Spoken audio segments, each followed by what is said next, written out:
Hello, this video is about Mark chapter 13 and in particular a few verses that were part of last Sunday's New Testament reading in church.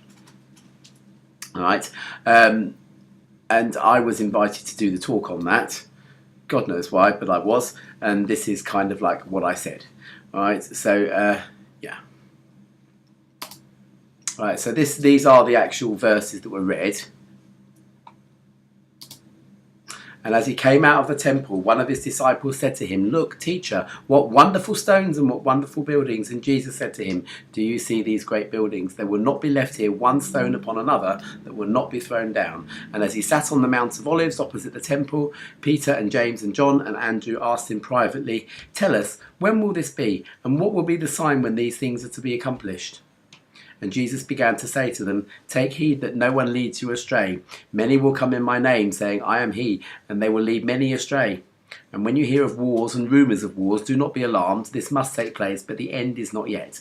For nation will rise against nation, and kingdom against kingdom. There will be earthquakes in various places. There will be famines. This is but the beginning of the birth pangs." Okay, so it's very, very spooky and not an easy sort of thing to talk about, really, especially as there are all sorts of misconceptions about verses like that, and also books in the Bible such as Revelations and prophecies in the Old Testament and all sorts of things. All right, so I just want to try and give an overview of chapter 13, and then I'm going to focus on verses 1 and 2 of that in particular, and how perhaps some of that can be sort of displayed in our lives today.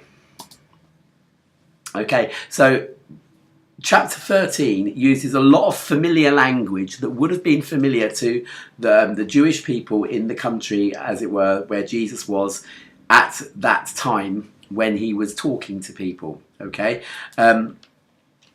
it's a collection of sayings, because Mark, as I've kind of explained before, was a book that was written in a hurry by someone who really believed that these things were happening tomorrow, and therefore he sort of collected a whole ton of things that were said or done and put them into a few sentences as loosely and as briefly, but as coherently as he knew how.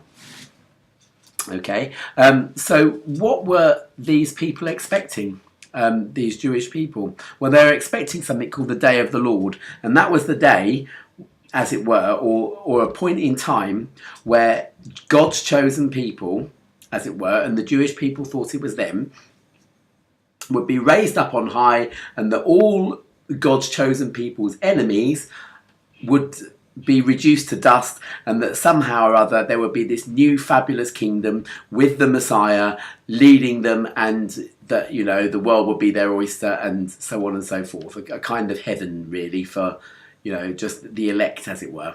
Okay, and a lot of the language that was used was talking about really trying to sort out the wheat from the chaff, i.e. all these famines and stuff were meant to destroy all the enemies and keep them safe. Okay, and you can find a lot about it if you look at some of the Old Testament and Apocrypha prophets. Okay, the Apocrypha is the sort of book in between the Old and the New Testament. Some branches of Christianity recognise it and others don't, but you can buy Bibles with Apocryphas in them. Okay, these are images. They're not necessarily meant to be taken absolutely literally. Okay, because, as I say, people hadn't been there, they hadn't seen it all happen, but there were visions and they were just sayings, but really and truthfully people didn't necessarily know, so they're not necessarily meant to be taken absolutely literally and word for word. Okay, it's not the end of the world is nigh. Okay, Mark 13 in particular is not saying the end is nigh at all, and I think it was Basil Hume who said in one of his books that people who do use the Bible, and in particular Mark and revelation and stuff like that to mean some point in time in the future where all this is going to happen is verging on satanic, okay? And kind of, there we go, is not this gentleman here, okay? So what is a prophet, okay? A prophet is somebody who had their finger on the pulse of current moral or spiritual or political situations, so much so that they were really, really sensitive to things. They could sort of see what's in the air and accurately use information that they've got now to not predict the future. I don't mean predict the future in a sort of spooky way or a psychic way perhaps, but just to be able to tell what way things are going, okay? They were very open and they were able to get their message across very clearly, and this, you know, we all do it, you know, in a sense. It could just be somebody that's like standing in a pub with a pint and just setting the world to rights, but if you know your stuff enough and you've got enough previous experience and that sort of thing, you can see where things are going, and quite often people are proved right, okay? You get false prophets as well, but you know, that's part and parcel of life, isn't it? But it's just someone who is able to set the world to rights because they've got a lot of experience or knowledge of particular social, moral or spiritual issues, okay? It doesn't mean, you know, a builder and a baby will be celebrating too. This lady used to predict who was going to win the lottery, you see. Whether or not she was ever proved right, I don't know. But it's not reading tea bags and, I don't mean tea bags, tea leaves and things like that. It isn't, okay? So, to show you what I mean, here's an example from Mark 13. Now, as I said, Mark 13 is a collection of sayings. They weren't necessarily placed even in the right order of what things were happening. And there's a guy called William Barclay, or there was a guy called William Barclay, who wrote a commentary on all of the Gospels. And he has put these verses into the order in which he thinks they should be read, and in particular relating to 5 strands, okay?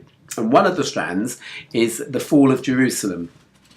And the fall of Jerusalem took place in 70 AD. And Jesus was alive and talking to, you know, his followers and stuff in about the 30s AD, okay? A lot of the things that led to the fall of Jerusalem were already happening. Roman emperors that wanted to desecrate the temple by sacrificing forbidden animals to Yahweh, and all sorts of things like that were going on, all right, which led Jesus to believe that at some point there would be the fall of Jerusalem, which is the bit about not one stone in the temple will be left there, okay? Because the disciples were going, wow, and Jesus is saying, look, the temple's going to be, you know, it's going to fall down. And then if you skip to Mark 14 to 20, you'll hear Jesus talk about a lot of other things to do with the fall of Jerusalem. And his advice, you know, and again, this sounds really, really spooky and really, really frightening again, but, you know, don't read it and think it's something that's going to happen in the future. It's something that, you know, for us reading now, it's already happened, okay? And it says things like, let him who is on the housetop not come down, nor let him go in to take anything out of his house. And let him who is working in the field not turn back to pick up his cloak. Woe to women who are with the child, and to whose babes are at their breasts in these days. Pray that it may not happen in the stormy weather. These days will be a tribulation such as never happened from the beginning of the creation, and so on, all right? And he's talking about a particular thing that he could sort of, you know, sense was going to happen, okay? And when it was supposed to happen, his advice was, do not go back into Jerusalem. Because what actually really happened was that people didn't heed his advice. And when people went back into Jerusalem, Jerusalem was kind of surrounded. They were trapped. The Romans used starvation as a means of killing lots of people. All sorts of other horrible methods of killing lots of people. Hundreds of thousands of people were killed in part of the fall of Jerusalem, and indeed the temple did fall. Those people who did not go back into Jerusalem to pick up their cloaks and all their material possessions and stuff like that actually survived. Okay, and my friend Barbara, who is into lots of ecological issues and that sort of thing, she kind of said a similar but completely different thing on a programme that we have in the UK called Question Time. It came to a town near me, and they were talking about economic growth, and some politician on the panel said, well, look, you know, there's an airport which they keep threatening to build. You know, it would mean lots of jobs, lots of growth. Why don't we go ahead and build it? Okay, and she said, probably mirroring the kind of spirit that Jesus was saying here, you know, don't think about, you know, your immediate problem of where's my cloak. She said, well, look, you know, economic growth at the expense of what? Okay, you put an airport there, lots of fumes, and you know all the, you know, the how unecologically sound an airport is. You know, it's going to contribute to the wiping out of the people on our planet. Stop thinking about saving your skin now, and start thinking about saving, you know, a more credible way of growth that is gonna sustain us rather than something that's gonna kill us. Okay, and maybe, you know, you can see where I'm going really, and the similarity there. But that's just a by the by. So looking at Mark 13, 1-2. All right, there it is again. All right, now one of my favourite places in London to go and visit. This is a recreation ground. Okay, it's in northwest London, in Neasden, on the Jubilee line. All right, you walk along, you get out of the Neasden tube station, you walk along the North Circular, over a bridge, and eventually you come to just a little residential area, and go through this footpath here, which backs onto a school on one side, and there's play parks and things. You can't see those rooftops in the distance for a long time until you're virtually at this lamppost here. And when you come out through there, what that actually turns into is this whacking great huge temple, and this is just a tiny little bit of it. Okay, it's one of my favourite places to go. Built entirely by volunteers. You go in there, you kick off your shoes, you hand in all of your bags and bits and bobs to somebody, because you're not really supposed to take those in. You're allowed to take a small purse in to spend in the gift shop, but that's about it. It's the most wonderful of places, all right? But even that, okay, is temporary. Everything is temporary. Anything at all that we see that's standing around us here, no matter how long it's been here and how much we think it will always be there, it won't. It will be temporary. Okay? One of John Lennon's biggest mistakes, I suppose, in terms of making sure that he wasn't lynched, was to say this: Christianity will go. It will vanish and shrink. I needn't argue about that. I'm right, and I'll be proved right. We're more popular than Jesus now. I don't know which will go first, rock and roll or Christianity. Okay, those two sentences there were taken out of a huge interview that he did with a lady in the working for one of the London newspapers at the time. Okay, and he had to do a huge amount of backtracking, really, to try and not get shot, I think.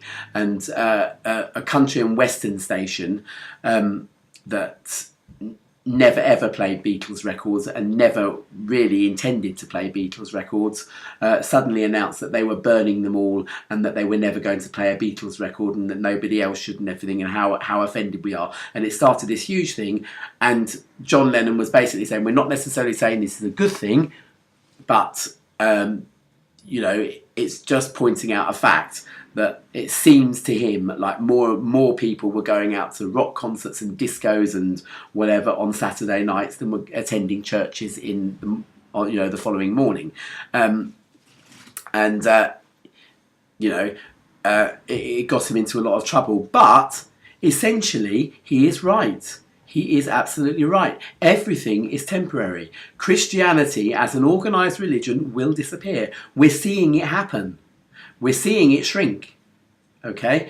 And maybe, you know, I'm, you know, on a hiding to nothing here and saying the same thing. All right? But as an institution, all institutions, from any kind of principality or power, whether good or bad, they will go. Okay? So, does that mean that God will disappear? Does it mean that the church itself will disappear? Okay? Given that all organised religions will vanish and shrink, church itself, will that disappear? And there's a nice chapter in Ephesians. Okay, this is actually Ephesians 1, 9 to 10. I've just spotted a mistake here. It's from Ephesians chapter 1, 9 to 10 and from 21 to 23.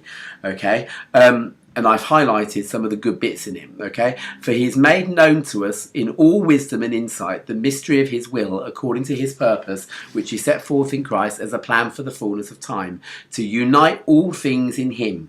Okay, so all things from the flea upwards will be united in him. That is every single person, every single animal, every single plant, every single amoeba or anything else will be united in him and placed far above all rule. Well, no, that's not quite right. He's placed Christ far above all rule and authority and power and dominion, and above every name that is named, not only in this age, but also in that which is to come.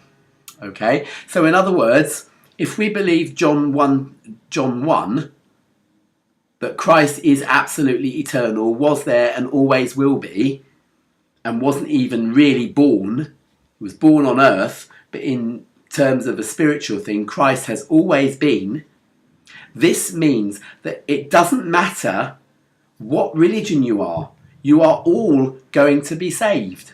You are all saved. You will all be united in Christ. Okay?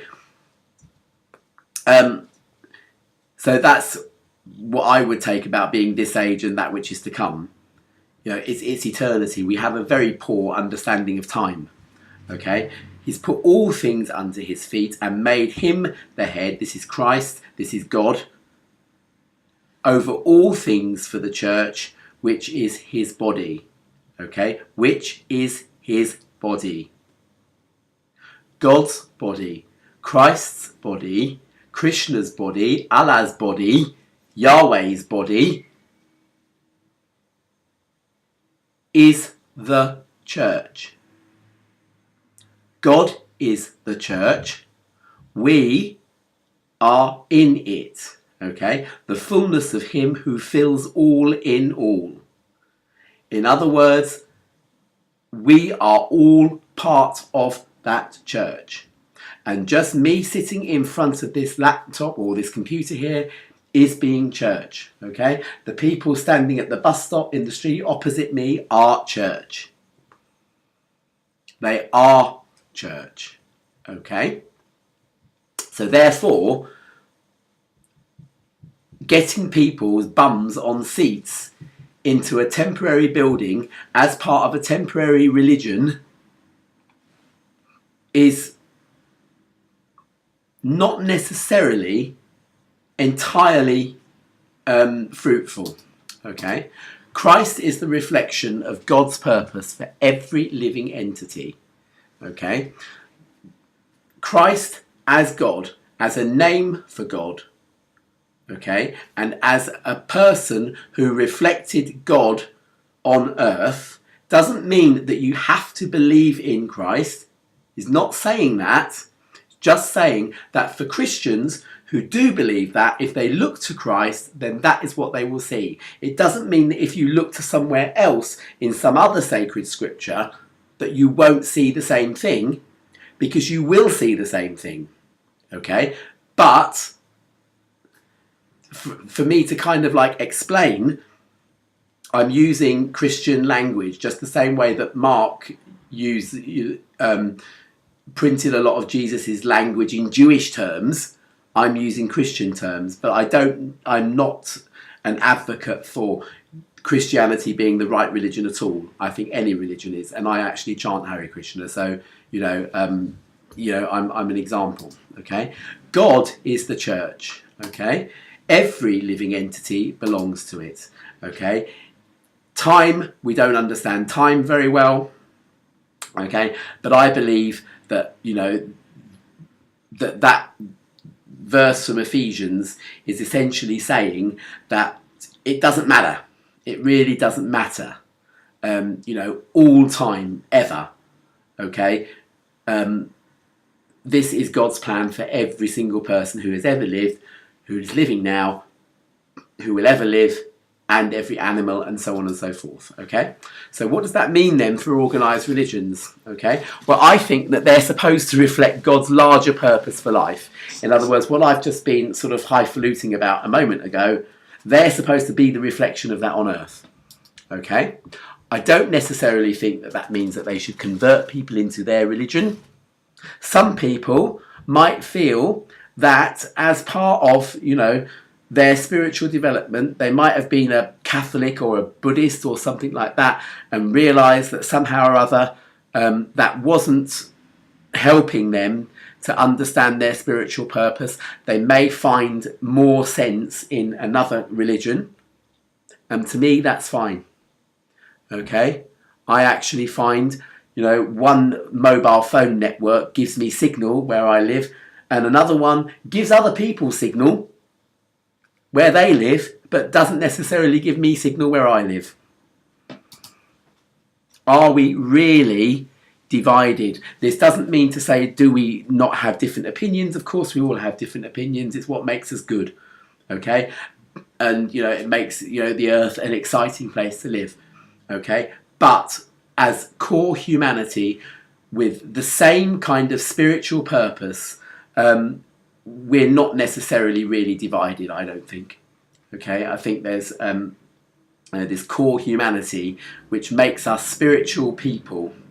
Okay, not necessarily fitting into the right hole at the moment. A lot of crap going on. All right, and I'll talk about that in a moment. But as spiritual people, we are not divided.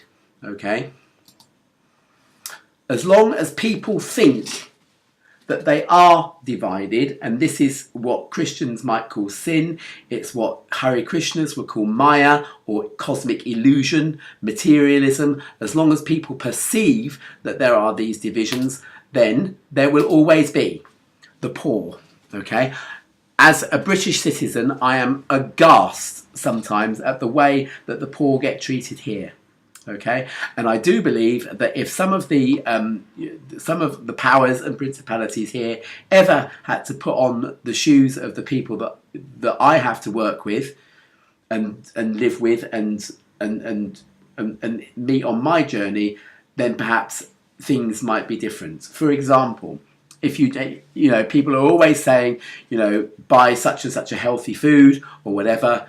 If you go into a supermarket, you will find that the healthy food is always out of the reach of the poor. Okay, because even a loaf of wholemeal bread that costs 70p in the supermarket opposite me is out of reach. Okay, you can get loaves of bread that are cheaper than that, but where's the goodness in it? It's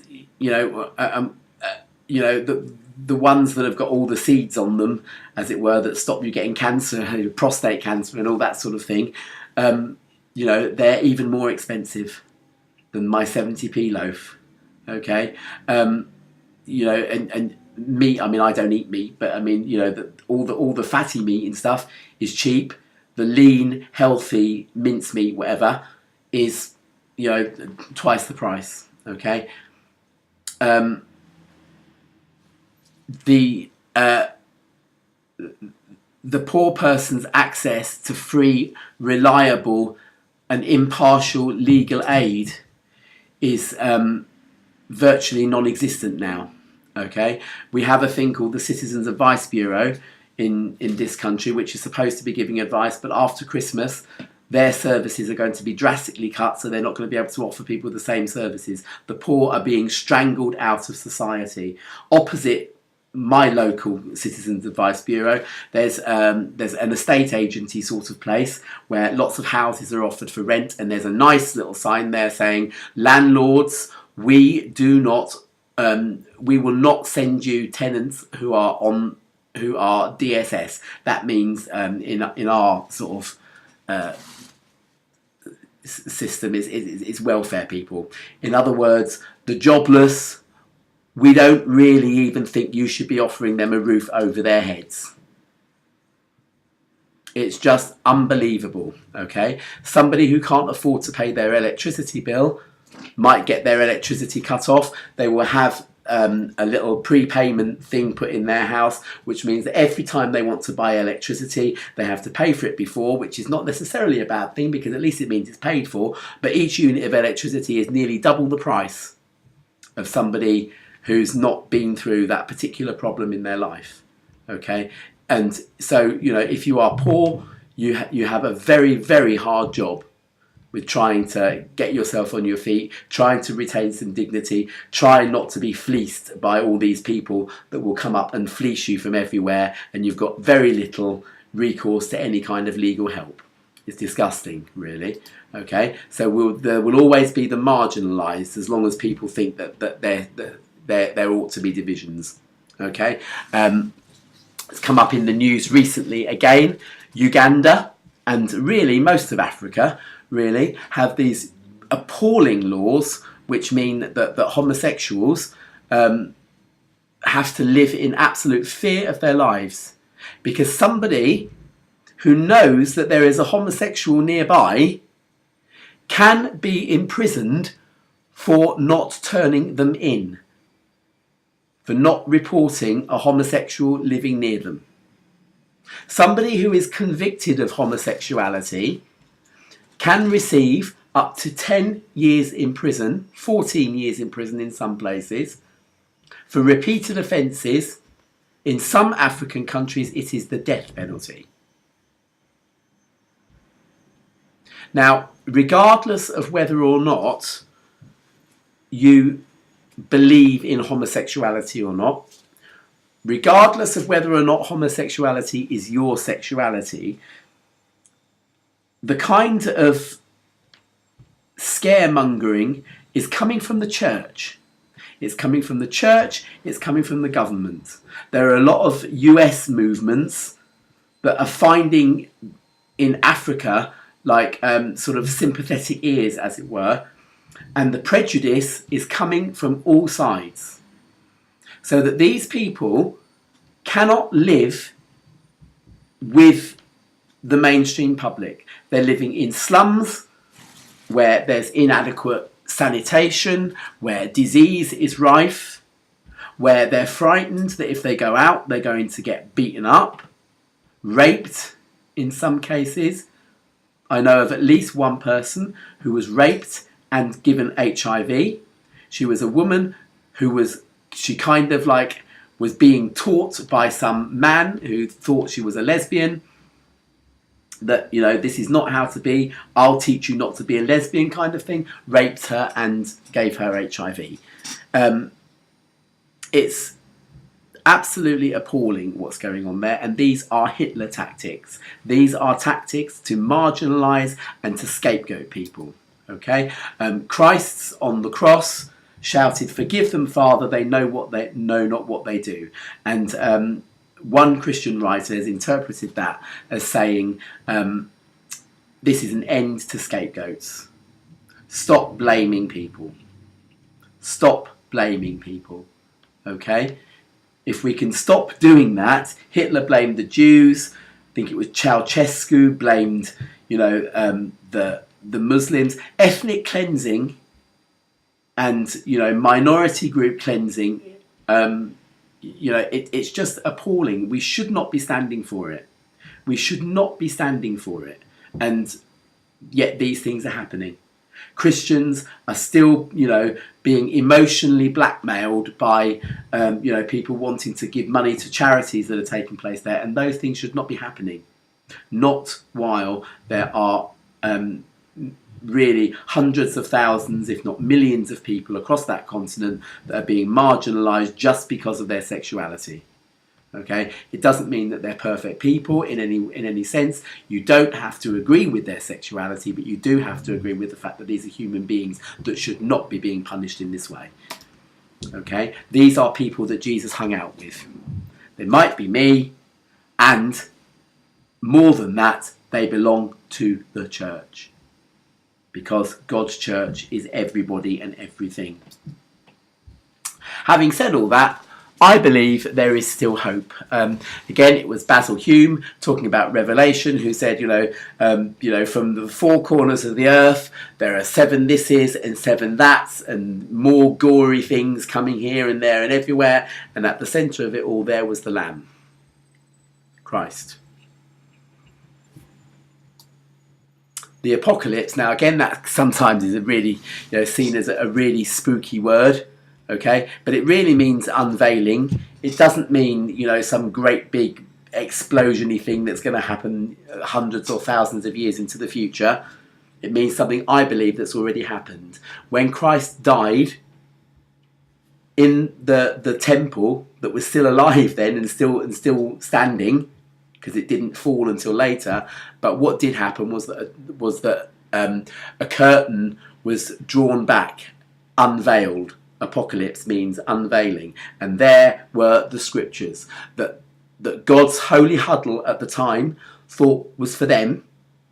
And the closer and closer to the centre of the temple you got, the more privileged you were, the more elect, the more chosen you were, until you finally got to these scriptures, and that was rent asunder, as it were. The scriptures, God's message, is not just for those people that are chosen, it's for everybody, because we are all part of it. Okay, I believe the resurrection. I'm not sure about the second coming. I don't know very much about about the second coming as such and Christian doctrine on it, but I do know that the Christian doctrine of the resurrection and its life, it means that there is no such thing as death. Death has lost its sting, and people are eternal. Your soul is eternal. Your body might not be, but your soul is eternal. And this word united, okay, we will all be united with God. I have a quick plug to make, and that is that I talked earlier on about William Barclay. He really is a fabulous read. I don't, again, necessarily agree with everything he says, but he is a fabulous read for somehow or other waking people up to the fact that, these words that were put on pages, people say, oh, it says so clearly in black and white. Well, it doesn't. It doesn't say anything clearly at all, because we're a completely different age. We have completely different values, different culture, different historical events and that sort of thing. And this kind of tries to set things into the actual context in which they were written, and therefore that we should try and take them. Okay. And you can get it from everywhere, apart from the iBook store, funnily enough, where you can buy it in Spanish, but you can't buy it in English. Okay, not that I've seen anyway. Okay, all right, so I'm going to leave you there, okay?